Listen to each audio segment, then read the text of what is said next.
On to Nigeria now, where the recently departed service chiefs are to become non-career ambassadors following their nominations by President Muhammadu Buhari. Retired Chief of Defense Staff, General Abayomi Olonisaki, retired Chief of Army Staff, Lieutenant General Tuku Buratai, retired Chief of Naval Staff, Vice Admiral Ibok Ete Ibas, retired Chief of Air Staff, Air Marshal Sadiq Abubakar, and retired Chief of Defense Intelligence, Air Vice Marshal Mohammed Usman, all left their posts last week after close to 6 years. The National Assembly is due to resume on Tuesday, and Buhari is urging senators to approve the nominations quickly. Well, Mohammed Adamu has been giving a 3-month extension in office as Nigeria's Inspector General of Police. It's to allow a successor to be chosen. Adamu's tenure expired on Monday after he completed the compulsory 35 years in office.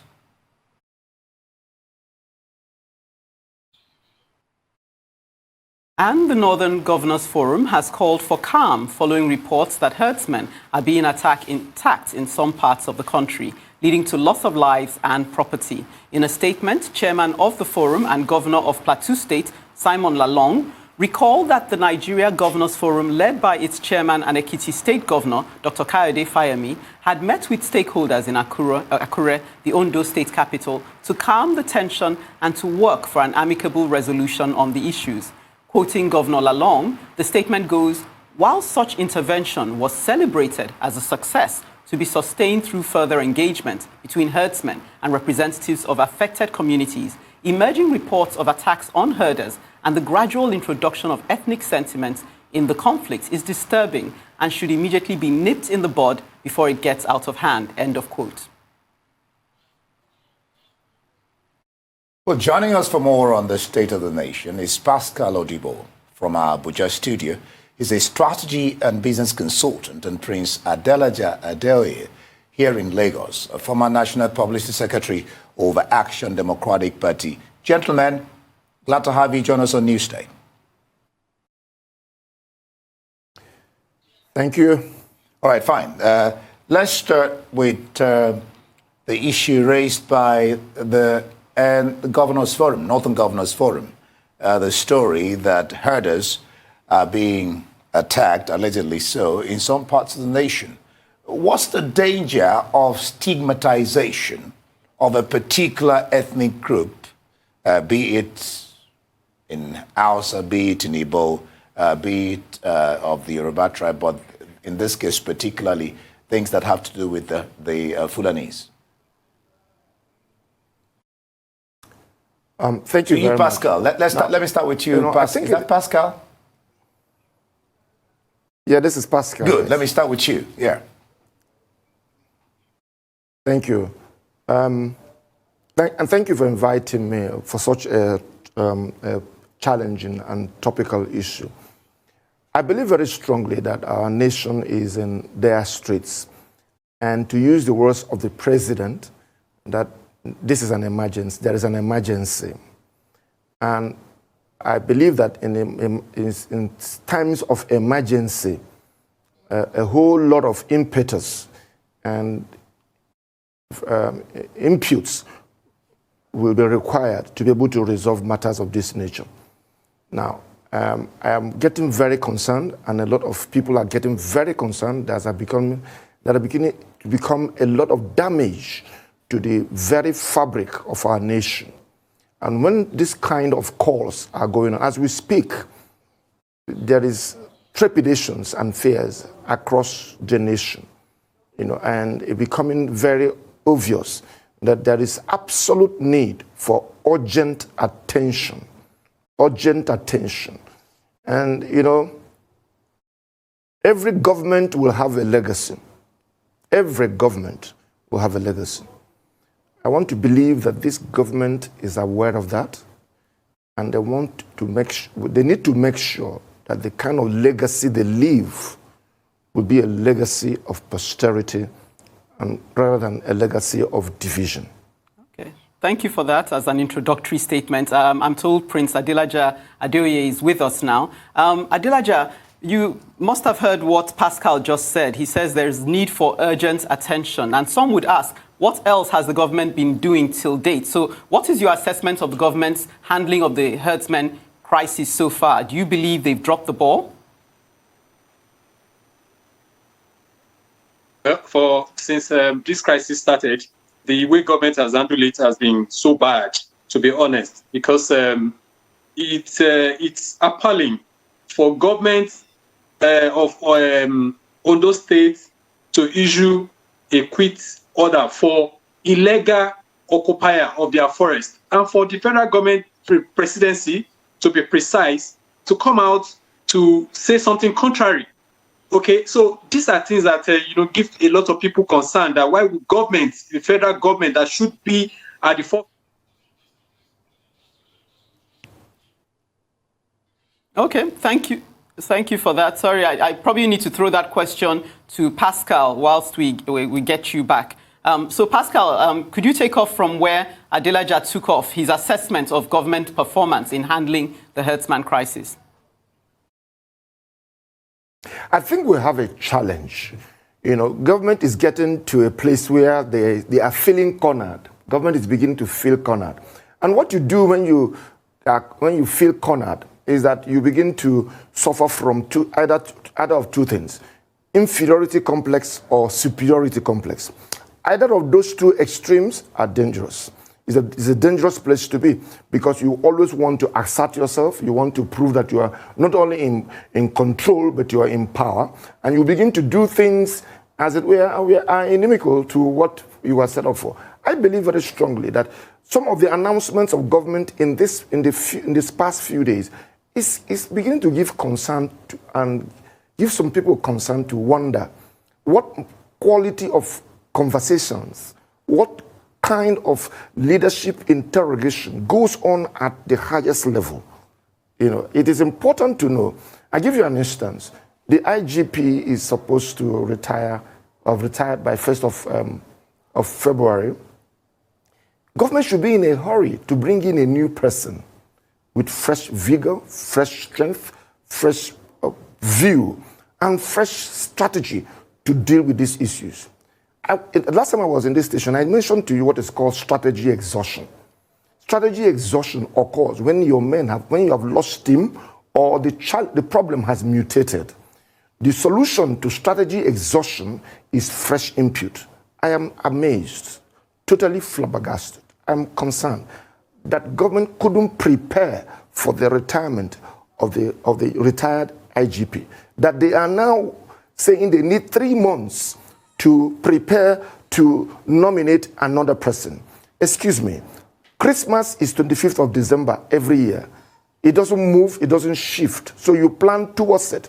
The 1st of February, as for the expiry date for the IGP, is sacrosanct. I expected, with the emergency that the president spoke about, that 3 months, 4 months, in fact, they would have given him 3 months terminal leave, within which period they will begin to do all the necessary groundwork to produce someone that will handle this bull by the horn so that Nigeria can be set free. We are on a leash, and that leash needs to be cut. And it's important that we shouldn't pander to government at this time. People must speak truth to power, and they must see it as a call to duty. And I've said it severally. Leadership is not a rank. It is a call to duty. Government must sit up. Nigerians are getting agitated, and you are beginning to notice it in the various corners of our geography. Leadership, a call to duty. When we get back, I'm going to ask you what the immediate implications of this extension are. Keep you on pause. We'll be back, and we'll continue.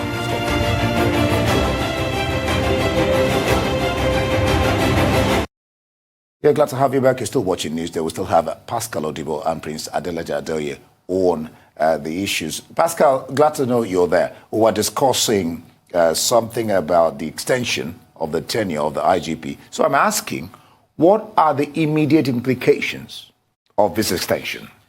Briefly.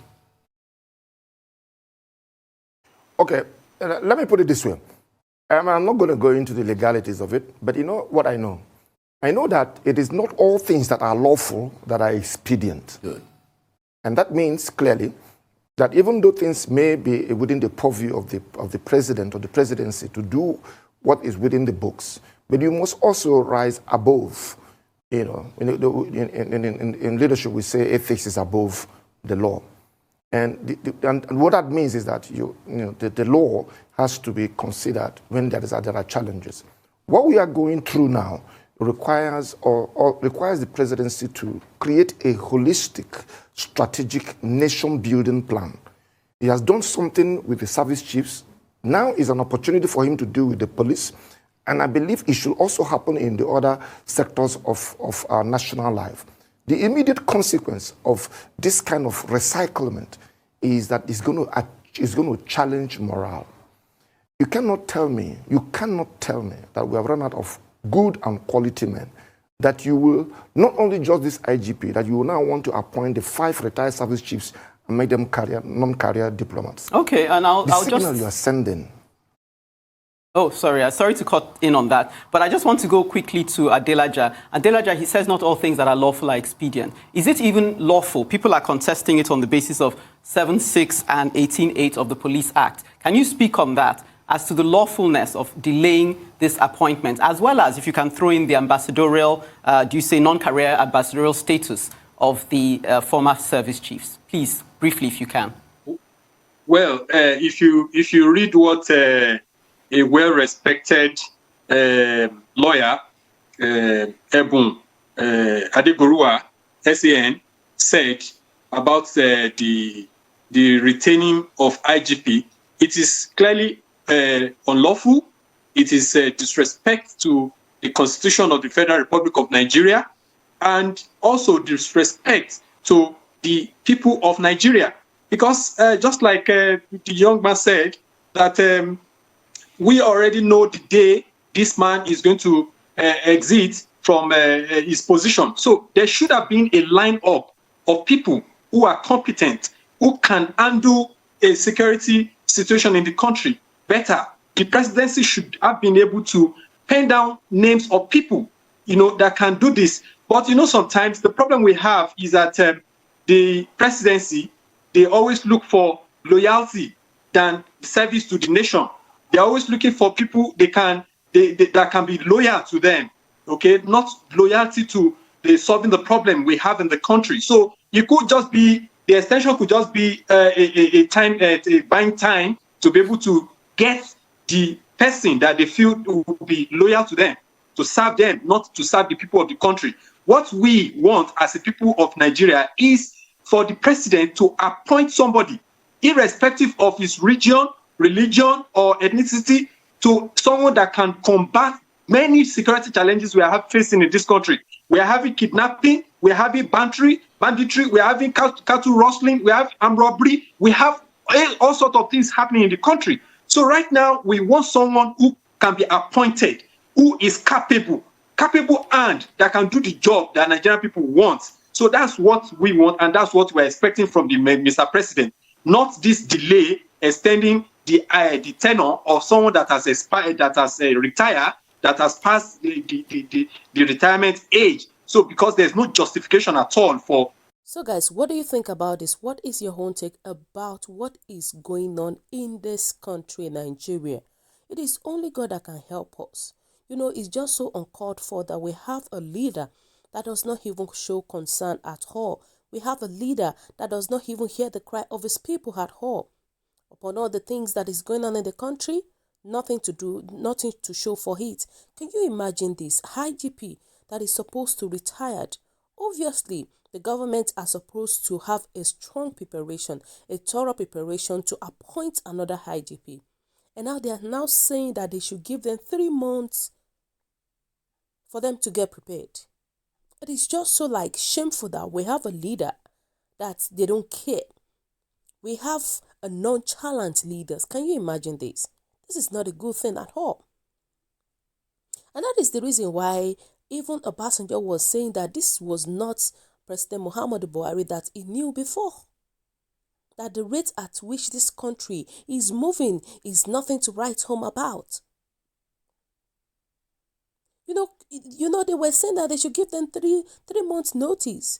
3 months for them to prepare to appoint another IGP. So which means that within that 3 months, if a lot of things happen within that 3 months, shows that Nigerians leaders will not even show concern at all. May God help us. President Muhammadu Buhari is not doing well at all. He is not doing well. Look at this issue of Fulani herdsmen that we're talking about today. In fact, to a level whereby a whole president is even supporting the Fulanis. A whole president of the country supporting the terrorist group, supporting the Hausas group. Shows that he is happy about what is going on in the country. This is wickedness of the highest order. This is wickedness. Shows that President Muhammadu Buhari is there to kill all the people in Nigeria. With his nonchalant attitude. So guys, what do you think about this? What is your own take? Kindly drop your comments at the comment section below. For those who subscribe, we want to say a very big thank you to you for subscribing. We say God bless you. And if you're yet to do so, kindly press the subscription button below. And also, please don't forget to press the notification button so that whenever we upload news, of course, you will always be the first person to watch our latest news anytime, any day. God bless you. Stay safe at this crucial time. It is very important to you and me. Have a lovely day once again. Bye.